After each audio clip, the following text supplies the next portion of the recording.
Joriy yilda viloyatimizning g'allakor dehqonlari mo'l don hosili yetishtirdilar. Qilingan mehnatga yarasha dehqoni fermerlarga, ishchilarga ham nasibasiga yarasha g'alla hosili qoldi. Viloyatimiz g'allakorlarining endigi asosiy vazifasi erishilgan yutuqlarni yanada mustahkamlashga qaratilgan. Buning uchun g'allakorlarimiz kelasi yil hosili uchun kuzgi don ekish ishlarini o'z muddatida ekishni tashkil etishlari kerak bo'ladi. Donning bir qismi ochiq maydonlarga, asosiy qismi esa g'o'za qator oralariga, paxta hosili terib olingan maydonlarga ekiladi. Bu o'ta muhim va kechiktirib bo'lmaydigan dolzarb ishni amalga oshirish viloyatimiz g'allakorlariga katta mas'uliyat yuklaydi.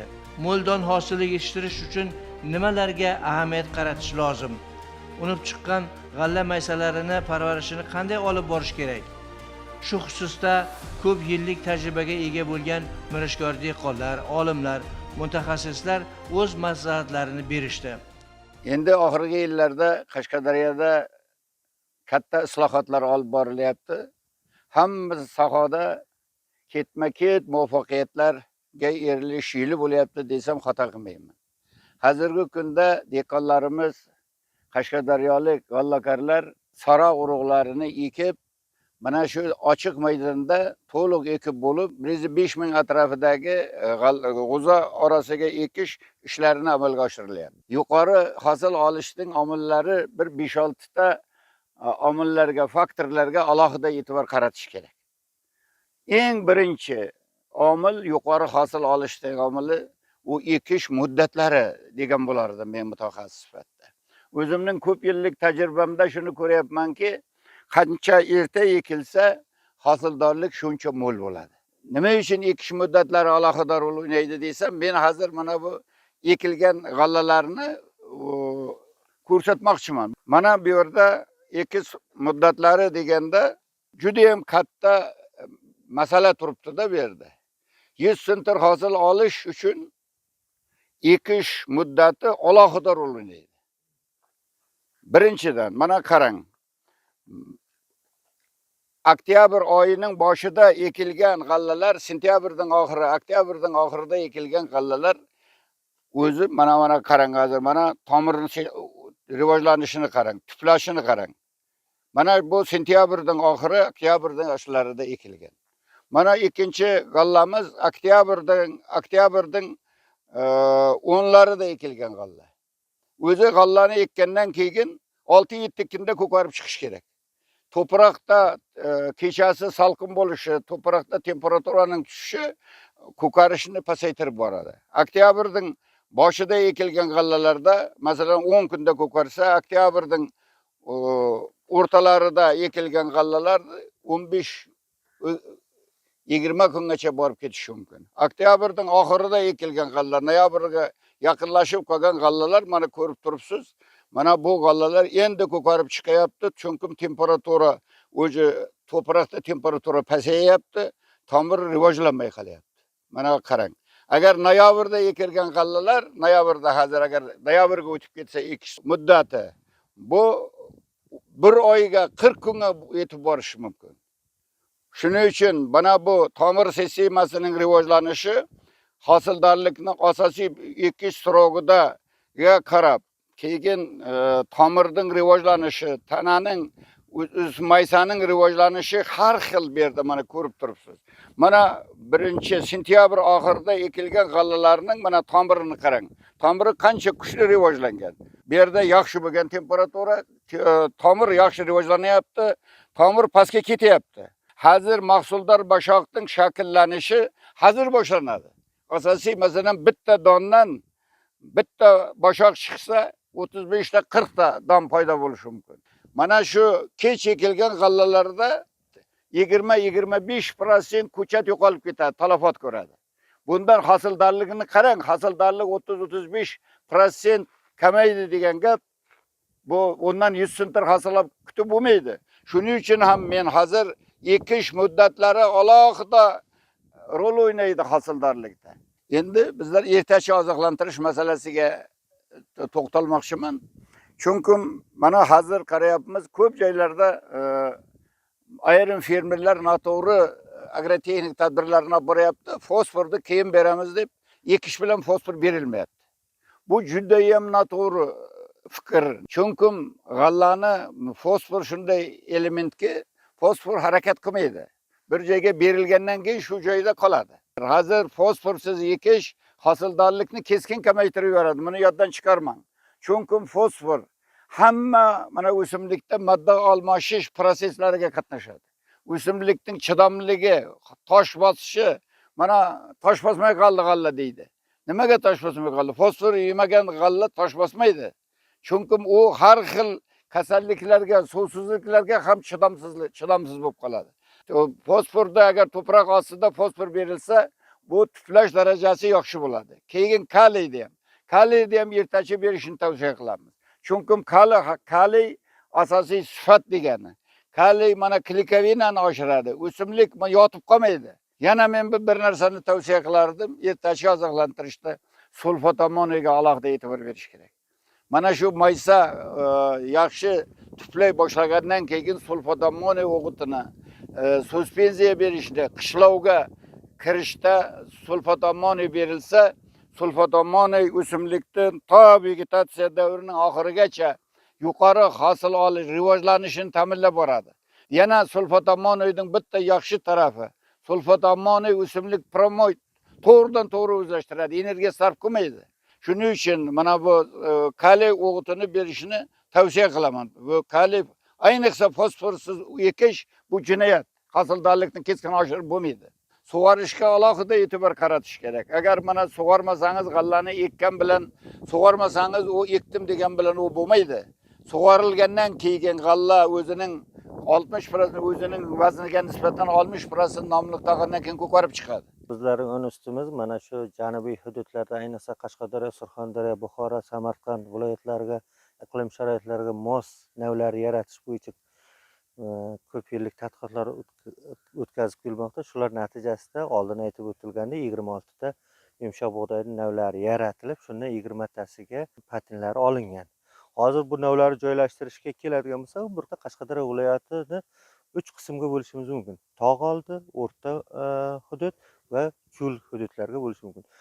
Yuqori tog' oldilari Kitob, Sharsabz, Yakkabog', Qamashining ayrim hududlari keltirsak, o'rta hududlarga Qamashi tumanidan boshlanib G'uzor, Qarshi, Chiroqchi, Ko'kdala tumanlarini keltirishimiz mumkin. Va cho'l zonalarga Nishon, Qarshining bir qismi, Mirishkor, Kasbi, Muborak zonalarini cho'l hududlariga keltirishimiz mumkin. Shu hududlar har bittasiga bizlar tadqiqotlar natijasida o'rganib, ko'p yilliklar natijasida kasalliklarga chidamli, ob-havoning tashqi muhitlariga chidamli navlar yaratib, keng joriy qilib kelmoqdamiz. Shu navlar yaratilgan navlar natijasida, misol uchun yuqori zonadan keladigan bo'lsak, u yerda yog'ingarchilik cho'l zona o'rta hududlarga nisbatan yuqori bo'lishida ajralib turadi va ularga intensiv, bo'yi past lekin hosildor navlar hamda shu bilan birgalikda chizang kasalliklar chidamli navlarni joylashtirish tavsiya etiladi. Bunga bizlarga hozirgi kunda yuqori zonalarga Husarak navimiz, Yuksalish, Bunyodkor navlarimiz tavsiya qilsak, o'rta hududlarga ham Bunyodkor, Yaksart, G'ozgon, Oqsaroy navlarimiz va cho'l hududlarga asosan cho'l hududlarda mana suvning taqchilligi bo'lishi va bahor oylarining tez issiq bo'lib, yog'ingarchilik kam kuzatilishi natijasida bu yerga qurg'oqchilikka chidamli navlarni tavsiya qilamiz. Bunda asosan hozirgi kunda To'ron navimiz, Yaksart navimiz va G'ozg'on navlarimizni cho'l hududlariga tavsiya qilamiz. Ilmiy tadqiqot institutiga mansub ekinlarda ularda qiltiqsiz, ular qurg'oqchilikka, suvsizlikka chidamsizroq bo'ladi.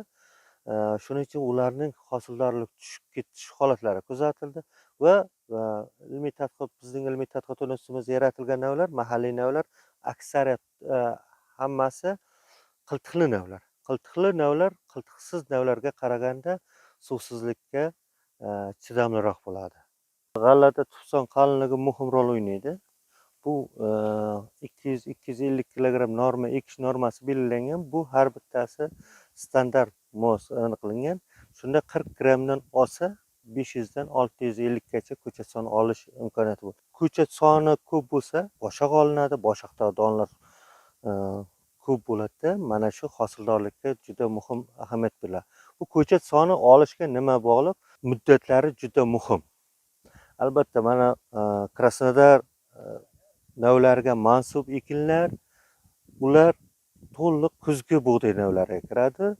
Bizlardagi kuzgi bug'doylar va duvarak navlarga bo'linadi. Bunda har bitta bug'doy kun sanaydi. Kun sanaydi. Bu kun sanashi, misol uchun Krasnodar tipiga mansub navlar 240 kundan 280 kungacha vegetatsiya formasini, vegetatsiya davrini o'taydi. Bizlarki 220 kundan 240 kungacha. Erta pisharlari 210-220 kun orasida pishib bitiladi. Agar mana shunda erta muddatlarda o'z muddatida ekib, issiqlikni o'z vaqtida yutib olsa, urug' namlikni oladi, issiqlikni oladi, to'liq o'nib chiqishga harakat qiladi. Bunda ko'chat soni yaxshi olinadi va hosildorlik tabiiy holatda o'zidan ortadi. Qarshi tumanidagi Akmal Ikromov hududining Bektemir o'g'li Sayram fermer xo'jaligida ochiq maydonlarga sentyabr oyida ekilgan g'alla maysalari bir tekis unib chiqqan. Don ekilganidan so'ngra artezan qudug'i suvi bilan sug'orilgan. Ertachi ekilgan dondan mo'l hosil olinishi ko'p yillik tajribalarda sinovdan o'tgan. Ko'proq hosil olishimizga tiplash jarayoni yaxshi bo'ladi, vegetatsiyasi hammasi. Sug'orish jarayoni artezanimiz bor. Shu bilan 30 ta 35 ta agatkalar yetadigan qilib ekib, etab egilib, sug'orib borilgan. Oziqani vaqtida berib, sug'orish jarayonlari hammasini vaqtida qilib 80-90 sentrdan hosil olamiz. Shu hududning Burxon Toshtemirov boshliq fermer xo'jaligida ham ochiq maydonlarga don ekish tugallangan. Hozir bu jamoada g'o'za qator oralariga don ekilyapti. Fermer xo'jaligida g'alla maysalarini sug'orish uchun artezan qudug'i bor. Uning yoniga quyosh batareyasi o'rnatilgan. Mo'l hosil olish uchun artezan qudug'i quyosh batareyasi bilan ishlaydi. Biz hozir ochiq maydonga ekdik, ko'kartirib qo'ydik, bo'ldi. Endi o'zi arasiga ekyapmiz hozir. Bu yilgi hosilimiz, paxta hosilimiz zo'r bo'ldi. 55 sentr oldik. Hozir yana ozroq bor, termoqchimiz.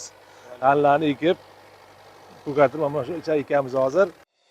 Akmal Ikromov hududida kelasi yil g'alla hosili uchun 78 ta fermer xo'jaligi 1480 gektar maydonga don ekadi. Hozirning o'zida ochiq maydonlarga don ekish tugallandi. G'o'za qator oralariga don ekish ishlari olib borilmoqda. Qarshi tuman Akmal Ikromov hududimizda 1450 gektar g'alla maydoni shakllangan. O'shandan hozirgacha ochiq maydonga 200 gektar ekib ko'kartirib olganmiz.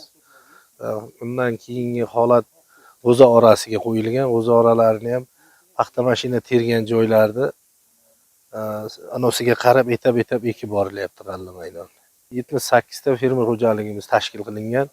Shunda hammasiga g'alla maydoni, paxta maydoni bo'lib qo'yilgan. Hozirda 200 gektar ekib ko'kartirgan g'allalarimizni birinchi suvdan chiqib olganmiz. Endi ikkinchi suvga ham kun issiq kelgani uchun ikkinchi suvga ham tayyorgarlik ishlari borilyapti olib. Undan keyin g'o'za orasini ekish maydoniga ham zaxira suvlarimiz bor, artezan liniyalarimiz, nasos stansiyalarimiz. Kecha nasos stansiyalarimiz ham remontdan chiqib tayyor holatga tushirilgan. Maqsad 2026-yilgi g'alla anavimizni hosildorligimizni 80-90 sentr kutib olish rejamiz, niyatimiz. G'alla maydonimizda oktyabr oxirigacha ertachi ekib tugallashga harakat qilamiz. Qarshi tumanida har yili ham g'alladan mo'l hosil olib kelinmoqda. Tuman g'allakorlari kelasi yil don hosili uchun ham puxta zamin hozirlamoqdalar. Ochiq maydonlarga don ekish ishlari tugallangan bo'lsa, g'o'za qator oralariga don ekish ishlari davom ettirilyapti. Tumanda 14.050 gektar maydonda bu yil boshoqli ekilishi kerak. Shundan 10%, 1450 gektar ochiq maydonga ekish kerak. Hozir 1,5 ming gektardan ko'proq ochiq maydon ekilib, to'liq mana yer osti quduqlaridan foydalanib, sug'orib, ko'kartirib olindi. Hozir tumanimiz bo'yicha 9000 gektardan oshiqroq maydonda hozir boshoqli ekillari ekilib, ko'kartirib parvarish qilinmoqda. Ko'p fermerlarimiz 80, 90 sentnerdan hosil oldi. Bu yil shularni niyati 90-100 sentnerdan kam hosil olish emas. Endi albatta yuqori hosil olish uchun ekish muddatlariga bog'liq bu. Mana masalan oktyabrda boshi, sentyabrda 15dan keyin ekilgan g'allalar, mana hozir oktyabrda 15-20si bo'lyapti, bundan keyin ekilgan g'allalarda hosildorlik o'z-o'zidan pasayib boraveradi. Sababi tuplash bunday g'allalar kam bo'ladi. Qanchaki 1 gektar yerga biz mana 250 kilogramdan urug' sepganimizda 1 gektar maydonda 5,5 million urug' don tushadi. 5,5 million. 5,5 millionni 4,5 millionni ko'kargan taqdirga ham 3 tadan ko'plasa 12 million boshoq bo'ladi. Bu degani yarim grammdan bo'lsa ham 60 sentner. 80, 90, 100 sentner g'alla olish imkoniyati bor mana shunday maydonlarga. Albatta mana shu birinchi yerni tayyorlab, urug'ni o'ndirib olishga e'tibor berish kerak. Keyin parvarishi. Mana shu maydonni hozir shu vaqtdan foydalanib, kamida bir 200 kilogramdan sulfat ammoniy berib, yana yaxshilab bir sug'orib, qishga kiritsa, bu kamida 8 ta, 9 ta tuplaydi mana shu maydonlar. 9 ta tuplaydi. Bitta ko'karib chiqqan 9 ta tup bo'ladi. 9 ta boshoq bo'ladi. Bu degani o'z-o'zidan hosildorlik o'z-o'zidan ko'payib boraveradi. Albatta tumanda o'tgan yil ham g'alla yomon bo'lmagan. Yuqori hosil olingan. Bu yil ham mana shu harakat shunday. Shu 14,050 gektar maydonni uzog'idan shu oktyabr oyida ekib 5-noyabrgacha ko'kartirib olsak, o'sha aytilgan muddatda aytgan hosildorlikni olish imkoniyati bo'ladi. Niyatimiz katta, 26-yil hosilni yuqori, kamida 80 sentnerdan oladigan niyatda mehnat qilyapmiz. Viloyatimizning dehqon fermerlari tajribali dehqonlar va mutaxassislar tavsiyalariga amal qilib, donni o'z muddatida ertashi ekib olsalar, g'alladan mo'l va yuqori hosil oladilar.